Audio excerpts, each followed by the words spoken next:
భట్టి విక్రమార్క కథలు చదువుతున్నది తాటి ప్రసన్న లక్ష్మి. లాస్ట్ వ్లాగ్లో మనము భోజరాజుకి విక్రమాదిత్యుని సింహాసనము ఎలా దొరికింది ఆ చరిత్రను తెలుసుకున్నాము. ఈరోజు కథలో మనము భట్టి విక్రమార్కుల పుట్టుక, వారి తల్లిదండ్రులు, ఆ విషయాలు తెలుసుకుంటాము. ఈరోజు కథ పేరు భట్టి విక్రమార్క చరిత్ర. పూర్వము ఒక బ్రాహ్మణ అగ్రహారంలో విద్యాధరుడు అనే యువకుడు ఉండేవాడు. విద్యాధరుడు లేత యవ్వన ప్రాయంలోనే సకల శాస్త్రాలను చదివి అవగతం చేసుకున్నాడు. అయినా అతనికి తృప్తి కలగలేదు. తాను నేర్చింది అణువంతా, నేర్చాల్సి ఉన్నది సముద్రమంతా అనుకుని తగిన గురువులను అన్వేషించడానికి ఒకనాటి రాత్రి ఇల్లు విడిచి బయలుదేరాడు. ఎంతో కాలం దేశాలను తిరిగాడు. ఎందరో గురువులను కలుసుకున్నాడు.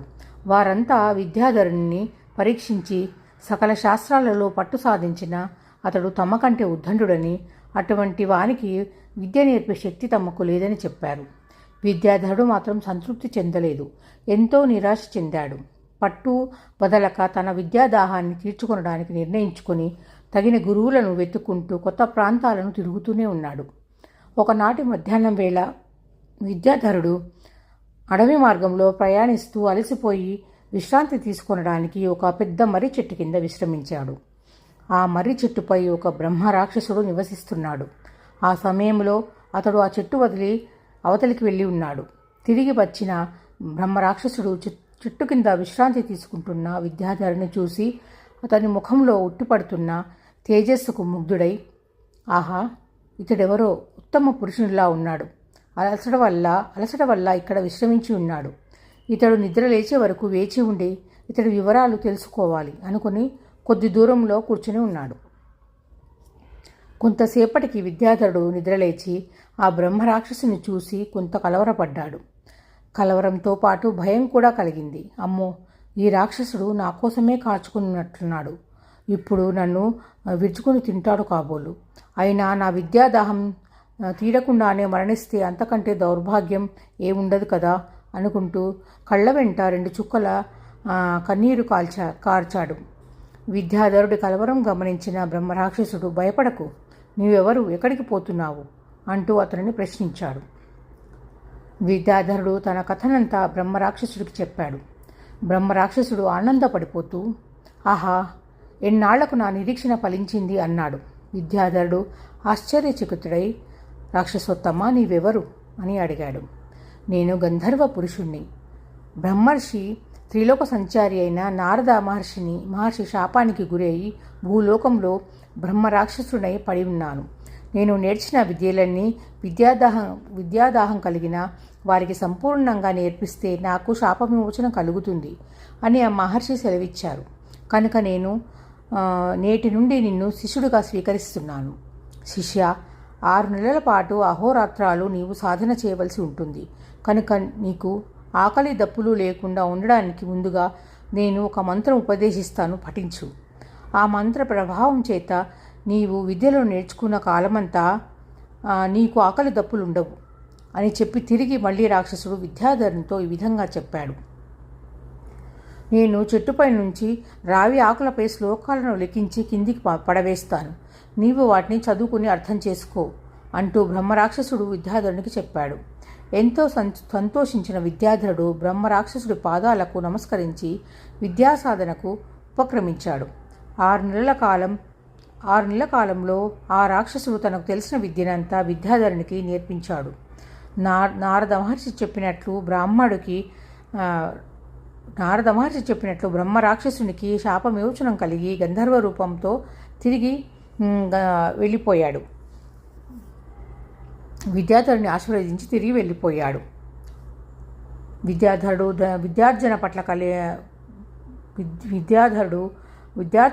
కలిగిన తృప్తితో అతని గ్రామానికి ప్రయాణమయ్యాడు. 6 నెలల కాలం నిద్రాహారాలు లేక ఏకదీక్షతో విద్యాసాధన చేయడం వల్ల విద్యాధరునిలో శక్తి నశించింది. అతడి దేహంలో ఒక్క అవయవం కూడా అతని మాట వినే స్థితిలో లేదు. ఆ అలసటతో ఒక గ్రామాన్ని చేరుకున్నాడు. ఒక గ్రామంలో విశ్రాంతి తీసుకోవడానికి తగిన చోటు వెతుక్కుంటూ నడుస్తుండగా అతడు ఒక ఇంటి ముందు స్పృహ తప్పి పడిపోయాడు. అది ఒక వేశ్య ఉన్న ఆ ఇల్లు. ఆమెకు రత్నావతి అనే కుమార్తె ఉంది.